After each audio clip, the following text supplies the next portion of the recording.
Hi കൂട്ടുകാർ, ഇന്ന് ഞാൻ ഇങ്ങനൊരു റെസിപ്പിയാണ് ചെയ്യുന്നത്. പഴയ കാലത്തെ അമ്മച്ചിമാർ ചെയ്തുകൊണ്ടിരുന്ന ഉപ്പിലിട്ട പാവയ്ക്കാണ് ഇന്ന് ചെയ്യുന്നത്. അപ്പോൾ ഇതെങ്ങനെയാണ് തയ്യാറാക്കുന്നതെന്ന് നോക്കാം. നല്ല ടേസ്റ്റുള്ള ഒരു വിഭവമാണ്. അപ്പോൾ വീഡിയോയിലേക്ക് പോകാം. കൂട്ടുകാർ, സെലിം ബ്ലോസിലേക്ക് സ്വാഗതം. ഇന്നൊരു പാവയ്ക്ക് വെച്ചൊരു റെസിപ്പി നോക്കാം. ഒരു പണ്ട് കാലത്തൊക്കെ ചെയ്തുകൊണ്ടിരുന്ന ഒരു റെസിപ്പിയാണ്. അതിന് ഇതുപോലെ ചെറുതായിട്ട് അരിഞ്ഞെടുക്കണം. പണ്ട് കാലത്ത് അമ്മച്ചിമാരൊക്കെ ചെയ്തുകൊണ്ടിരുന്ന ഒരു റെസിപ്പിയാണ് ഇന്ന് ചെയ്യുന്നത്. അപ്പോൾ ഇതെങ്ങനെയാണ് തയ്യാറാക്കണേന്ന് നോക്കാം. ഇവിടെ പാത്രം ഒന്ന് ചൂടാക്കി എടുക്കണം. അതിലേക്ക് വേണം പൊടി ഐറ്റങ്ങളൊക്കെ ഇട്ട് കൊടുക്കാൻ. ഒന്ന് ഹീറ്റ് ചെയ്യണം.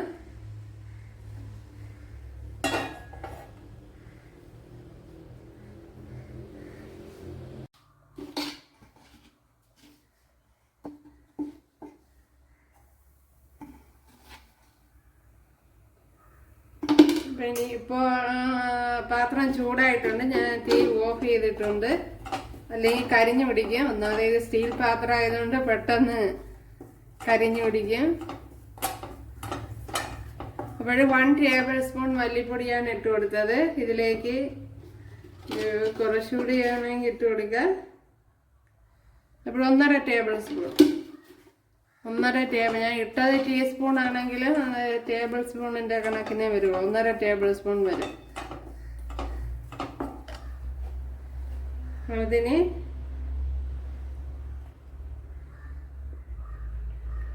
വൺ ടേബിൾ സ്പൂൺ മുളക് പൊടി. അപ്പം ഞാനിപ്പം തീ ഓഫ് ചെയ്തിട്ടിട്ടാണ് മൂപ്പിച്ചെടുക്കുന്നത്. ഇതിലേക്ക് ഇനി ഒരു 1/4 ടീസ്പൂൺ ഉലുവ, അതുപോലെ തന്നെ ഇത്രയും പുളി, ഇത്രയും ഇട്ടൊന്ന് ചൂടാക്കി എടുക്കാം. അതുപോലെ ശകലം കറി ലീവ്സ് കൂടെ ഇട്ട് കൊടുക്കുക.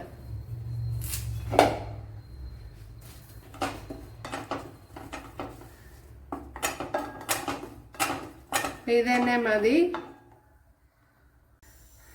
ഇതിനെ മിക്സിയുടെ ജാറിലോട്ട് ആക്കി കൊടുക്കാം.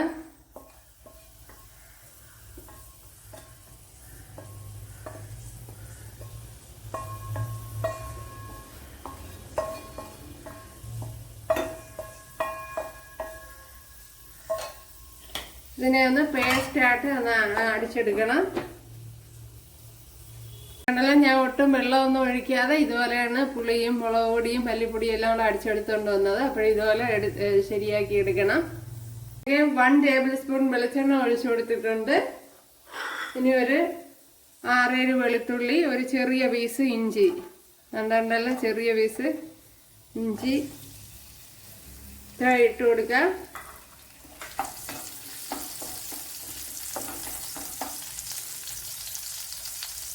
ഇപ്പോൾ വെളിച്ചെണ്ണയൊക്കെ അവരവരെ ഇഷ്ടത്തിന് എടുക്കുക. 3-4 പച്ചമുളക് ഇട്ട് കൊടുത്തിട്ടുണ്ട്. ഇവിടെ വെളുത്തുള്ളി ഇഞ്ചിയൊക്കെ മൂത്ത് വന്നിട്ടുണ്ട്. അതിലേക്ക് ഒരു 10 കൊച്ചുള്ളി ചതച്ചത് ഇട്ട് കൊടുക്കുക.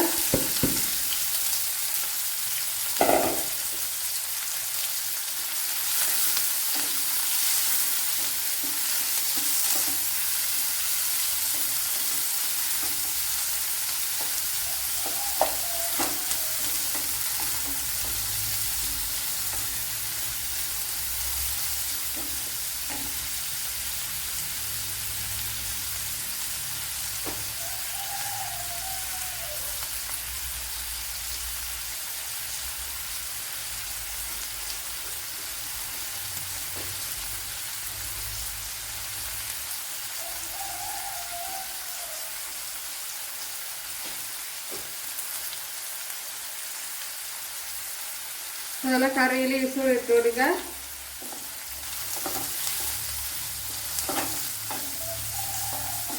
കൊച്ചുള്ളി ഞാൻ ചതച്ചാണ് ഇട്ട് കൊടുത്തത്.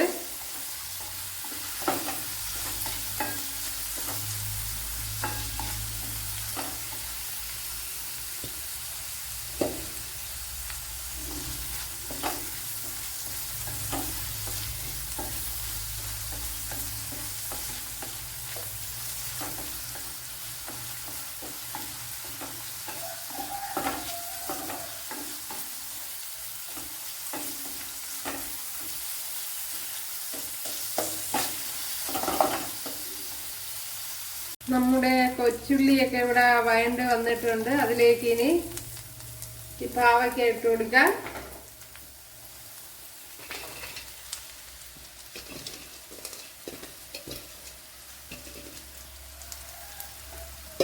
അതുപോലെ ഇതുവരെ ഉപ്പിട്ടില്ല,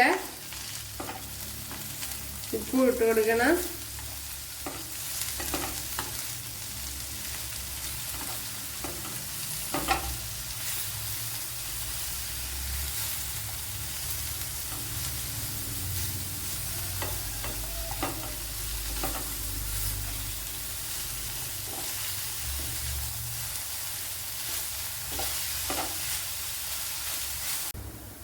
അപ്പോഴും നമ്മുടെ പാവയ്ക്കയും കൊച്ചുള്ളിയെല്ലാം ഇതുപോലെ നല്ല പോലെ ഫ്രൈ ആയി വന്നിട്ടുണ്ട്. അപ്പോഴിതുപോലെ ഫ്രൈ ആക്കി എടുക്കണം, എന്നാലേ ടേസ്റ്റ് കിട്ടുമല്ലോ. എന്നും പറഞ്ഞ് അങ്ങ് കരിഞ്ഞും പോവണ്ട. അപ്പോഴെല്ലാം നല്ല ചുമന്ന് വന്നിട്ടുണ്ട്. ഓക്കെ, ഇത് തന്നെ മതിയാവും. ഇതിലേക്ക് ഇനി പൊടി നമ്മൾ അടിച്ചു വെച്ച പൊടി ഐറ്റങ്ങൾ ഇട്ട് കൊടുക്കുക.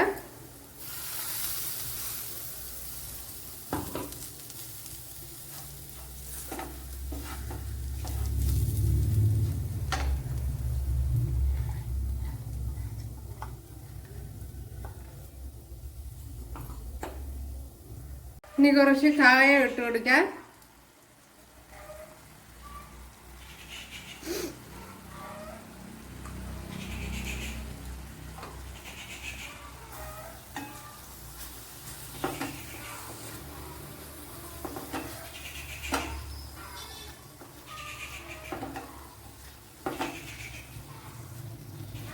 ഇത് തന്നെ മതിയാവും. ഇനി ഇതിന് ചെറിയ രീതിയിലൊരു കടുതാളിപ്പ് മാത്രം മതി. ഉപ്പുണ്ടോ നോക്കാം.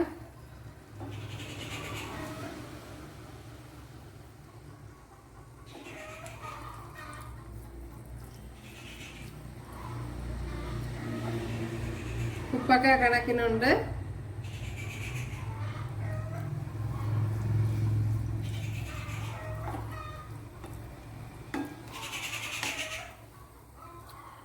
ജാറ് കഴുകി ഒരു ശകലം വെള്ളം ഒഴിച്ചു കൊടുക്കുക. അതിൻ്റെ ആവശ്യമുള്ളൂ.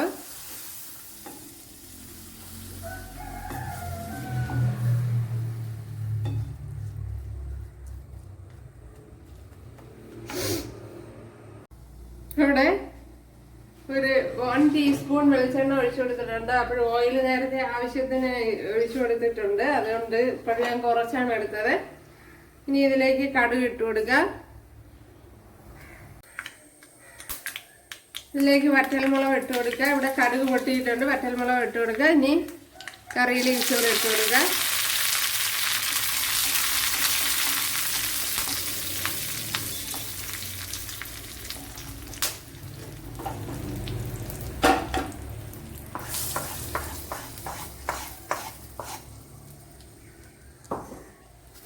അപ്പോഴും നമ്മുടെ സൂപ്പർ ടേസ്റ്റി റെസിപ്പി ഇവിടെ റെഡി ആയിട്ടുണ്ട്.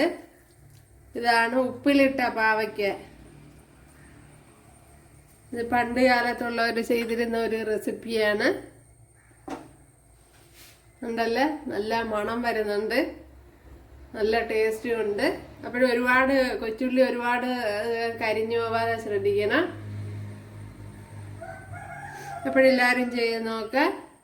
ഇഷ്ടപ്പെട്ടാൽ സബ്സ്ക്രൈബ് ചെയ്യുക, എനിക്കൊരു സപ്പോർട്ടാവും. അപ്പോഴടുത്തൊരു വീഡിയോ ആയിട്ട് കാണാമെന്ന് പറഞ്ഞുകൊണ്ട് എല്ലാവർക്കും താങ്ക്സ്.